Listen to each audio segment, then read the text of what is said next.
Realmente, isso que está acontecendo no nosso Brasil é muito grave. Com todas essas arbitrariedades advindas dos ministros do STF, essas pessoas presas por causa do dia 8 de janeiro, uma tragédia anunciada, infelizmente, aconteceu. Uma morte.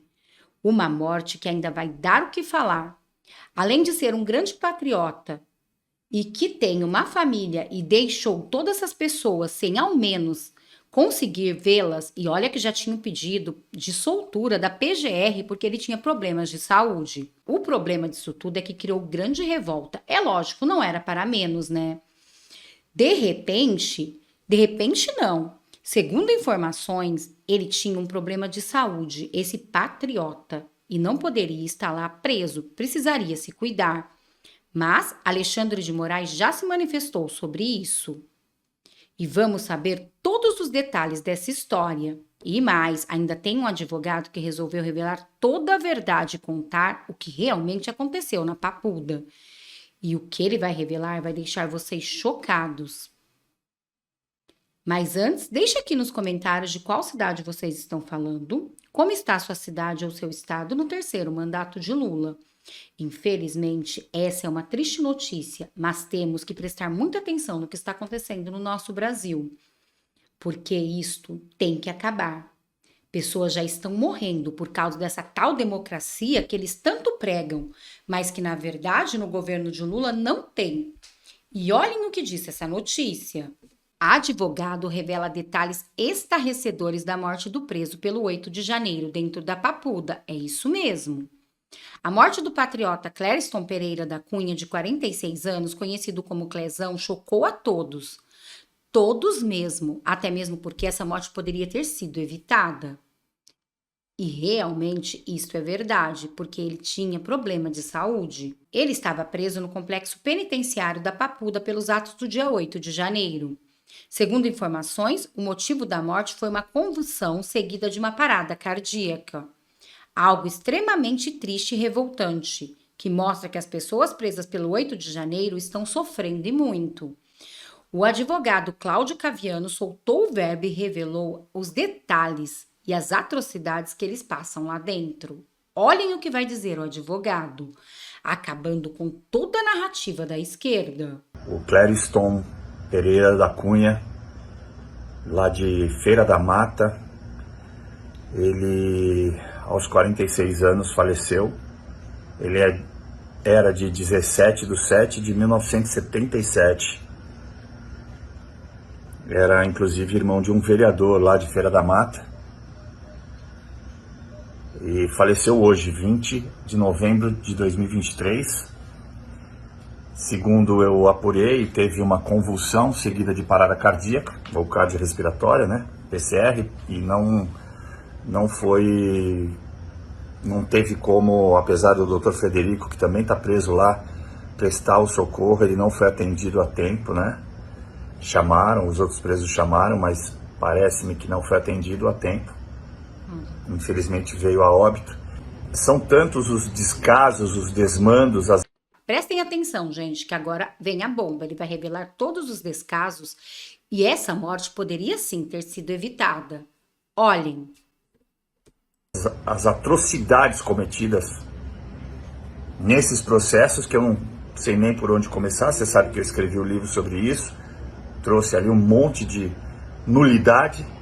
Agora a gente tem um caso real de morte, cujo estado de saúde já havia sido noticiado pelos advogados e que já tinha parecer favorável, pelo que consta, desde setembro, para a soltura, e que não foi apreciado. Então trata-se sim de abuso de autoridade, com o efeito morte. Entendo eu, diante dessa colocação, que é um ato, ainda que culposo, é um ato criminoso. Sim. Deve ser apurado com o rigor que isso precisa diante da gravidade do fato. Minhas orações, nossas orações, à família do Clériston Pereira da Cunha. nossos sentimentos e solidariedade à família, que tanto deve estar sofrendo neste momento, sabendo que isso poderia ter sido evitado, mas que por causa dessa democracia que tanto eles falam, uma morte aconteceu. E olha que já tinha parecer da PGR para a soltura. É isso mesmo, por causa dos problemas de saúde dele. Mas Alexandre de Moraes, o ministro do STF, nem sequer analisou o pedido. E agora ele quer saber o que realmente aconteceu. Mas agora já, infelizmente, é muito tarde, porque uma morte já aconteceu. Um pai de família já se foi, crianças estão chorando e uma esposa pedindo por justiça neste momento. Moraes quer detalhes sobre morte de Clezão. O vendedor morreu depois de um mal súbito na cadeia.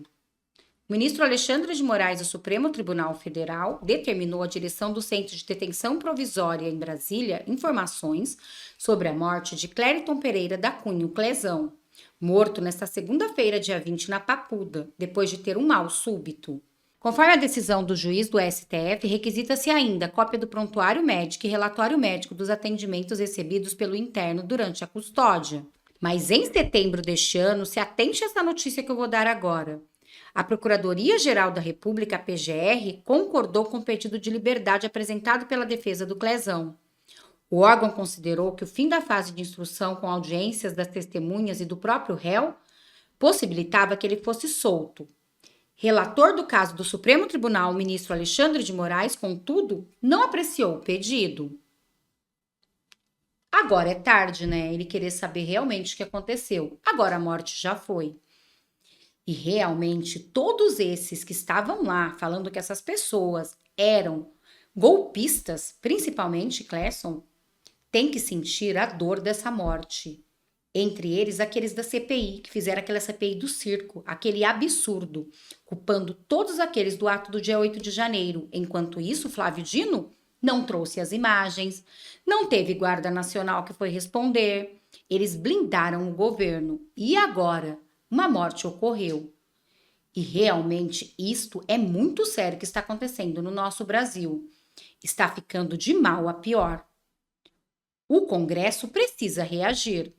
Mas Eduardo Girão já se manifestou sobre isso e, revoltado e indignado, olha o que disse o senador. Clériton Pereira Cunha, de 46 anos. Ele estava 10 meses preso após o fato do dia 8 de janeiro, preso na Papuda, com comorbidades, passou mal e acabou indo ao falecimento quando ele já tinha um pedido de soltura da Procuradoria-Geral da República desde o dia 1º de setembro. Há 2 meses e meio, na mesa lá do ministro Alexandre de Moraes, sem despachar, e esse brasileiro morreu hoje, segundo os seus advogados, segundo a minha assessoria também passou a informação de que nem prova de que ele tinha quebrado alguma coisa, não tinha. Parece que veio se abrigar quando começou. Olha que coisa, gente. Nem provas que ele tinha quebrado alguma coisa não tinha. E esse homem perdeu a vida dentro da Papuda, sem ao menos ver a sua família em liberdade. Tudo isso por causa dessa democracia que eles tanto pregam. Isto realmente que está acontecendo no nosso Brasil é algo a se pensar. Está se tornando insustentável, cada vez pior. Começou o quebra-quebra, bomba para lá, bomba para cá, ele se abrigou e estava 10 meses preso. Então, é a mão de autoridades importantes sendo suja de sangue. Como a gente sabe, isso é muito triste, mancha a bandeira nacional, e eu acho que esse brasileiro, pelo desrespeito que tiveram a legislação do país, as autoridades máximas que não obedeceram à Constituição do Brasil, né, dentro do devido processo legal, acesso aos autos, ao advogado. Nós tivemos uma vítima, a primeira vítima fatal do dia 8 de janeiro. Então é um dia muito triste e é um brasileiro que não teve os seus direitos respeitados. Cadê os direitos humanos nessa hora? Essa é a pergunta que fica. Mas eu acho que, no mínimo, caberia, se o senhor permitir, um minuto de silêncio para a gente, em relação a essa vítima, esse brasileiro. Senador Girão, concedido um minuto de silêncio. Quem puder se colocar de pé, em homenagem a esse brasileiro que perdeu a vida dentro da prisão, mesmo com voto e decisão do Ministério Público Federal de soltá-lo. Minuto de silêncio concedido. Isso sim exige um minuto de silêncio, não aquela vez que Carília Petroni pediu um minuto de silêncio para aqueles do MST. Realmente, né, gente? Olha a situação que está chegando no nosso Brasil. E falando em situação que está chegando no nosso Brasil, vocês não vão acreditar nessa notícia que eu vou dar agora para vocês. Vocês vão ficar chocados o que eles estão querendo atribuir Nicolas Ferreira. É isto mesmo. Felipe Neto surta com sucesso de Nicolas na ONU e acaba desmoralizado mais uma vez. O sucesso do deputado Nicolas Ferreira dentro da ONU gerou grande surto na esquerda, não era para menos, né? O youtuber Felipe Neto foi um dos mais alterados nas redes sociais, ele sempre dando chilique, né? Ele chegou a publicar um textão onde ele afirma, e eu vou ler para vocês, aspas, seu discurso foi uma reuniãozinha fechada da extrema-direita que reservou um espaço no prédio da ONU. Não houve qualquer percussão significativa das palavras do menino. Ser convidado para discursar no saguão principal da ONU não é para qualquer moleque babão, que só lê livros do astrólogo Olavo de Carvalho, não. É importante espalhar a verdade para que não se dê relevância ao que é insignificante. Como já era de se esperar, Nicolas Ferreira postou um vídeo, né? Acabou com toda a narrativa deles e até ironizou, daquele jeito brincalhão do deputado. Olhem o que ele disse. Tá bom. Por mais que o meu discurso tenha sido dentro da ONU, transmitido pela ONU, solicitado pela missão permanente da Guatemala. No andar de cima tinha o Conselho Nacional de Segurança da ONU, mas não foi da ONU. Na verdade, foi lá no sítio de Atibaia. Era tudo chroma key. Viram, gente? Nicolas está ironizando Felipe Neto, que disse que era uma sala alugada, que na verdade ele não estava na ONU, porque eles ficaram bem chateados, bem preocupados, na verdade, com essas denúncias que Nicolas Ferreira fez lá na ONU, onde ele foi convidado e relatou para o mundo todo as atrocidades e os absurdos que estão acontecendo no Brasil. E olha que ainda nem tinha acontecido essa morte, porque se tivesse, Nicolas Ferreira tinha rasgado o verbo e denunciado ao Brasil as coisas gravíssimas e sérias, e até mesmo esta morte que aconteceu aqui, mas na época ainda não tinha acontecido. Mas Nicolas Ferreira simplesmente ironizou e tentou falar para eles que se eles querem acreditar nisso, que acreditem, mas que sim, a esquerda e o Brasil e essa democracia está sim denunciada na ONU por Nicolas Ferreira, e isso causou desespero neles. Botei um fundo verde, dei uma afastadinha, coloquei ali um fundo fictício e deu bom. E sobre aluguéis de sala aí, se vocês quiserem, eu passo o contato do senhor Bob, que encontrei ali na frente da ONU, porteiro, muito gente boa, me passou todos os contatos para poder alugar uma salinha ali. E se der uma pechinchada, rola até um buffet incluso. $200, tá bom? Eventos, festas, fim de ano, confraternização, só dá uma ligada, senhor Bob, que você tem um espaço garantido na ONU. Eu aluguei uma sala mesmo. Foi na cabeça da esquerda, que já tá assim, ó, tem 3 dias. E tá aí nos assuntos comentados, não porque eles estão postando a verdade, mas porque eu sei que pelo menos 50% disso é ódio contra mim. Agora, numa boa, se eles mentem em algo tão simples assim, imagina nas coisas relevantes. Tipo a pior queimada em 15 anos na Amazônia, sobre o Ministério da Justiça receber 2 vezes a dama do tráfico. Abre aspas, dama do tráfico, fecha aspas. Não podemos mais falar isso, porque eles não querem, eles estão dizendo que é fake news. Então, temos que fazer de conta e acreditar, né? Assim como eles querem acreditar que Nicolas não foi para a ONU, que na verdade tudo isso foi uma farsa. Ficou em seu ministério, as câmeras do Flávio Dino no dia 8 que ele nunca entregou. Pois é. A mídia simplesmente ela é isso. Ela vai falar que o Bolsonaro está importunando a baleia, mas não fala sobre as questões que realmente são relevantes e nem conta a verdade sobre isso. Você acha mesmo que o que chega até você é verdade? Tá de sacanagem, né? A imprensa é muito séria. Se você pagar direitinho, eles até publicam a verdade. E por fim, vamos trabalhar, porque amanhã, segunda-feira, você tem que bancar a lua de mel do Lula e da Janja. Beijo.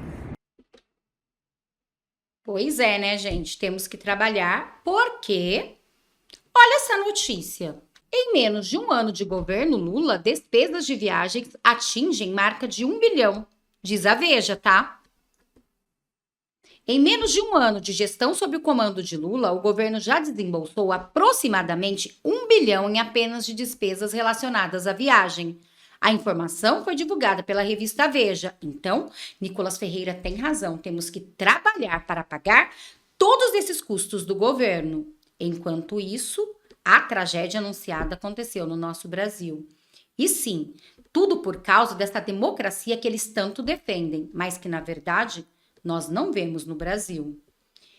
Bom, este foi o vídeo de agora. Espero que vocês tenham gostado. Peço para vocês se inscreverem no canal, curtir, compartilhar muito esse vídeo para que mais pessoas fiquem sabendo a verdade que com certeza a mídia não mostra.